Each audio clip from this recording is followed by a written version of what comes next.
Hello everyone, how are you doing? This is MD Tech here with another quick tutorial. In today's tutorial, I'm going to show you guys how to add a new user on your Mac OS device.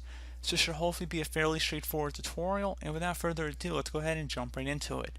So we're going to start off by selecting the System Preferences button down in our system tray. Go ahead and left click on that. Select the Users and Groups button. Select where it says click the lock to make changes. Enter in your computer password.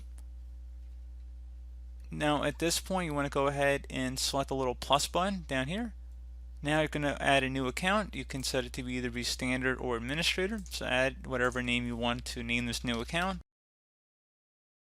So very original. And then account name, it's going to be your home folder. So when you're sharing it between different users or different network accounts, it's important you want to make sure that's somewhat relevant.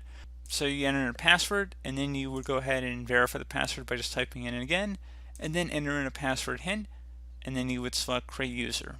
So again, very straightforward process here, guys. Do hope that I was able to help you out, and I do look forward to catching you all in the next tutorial. Goodbye.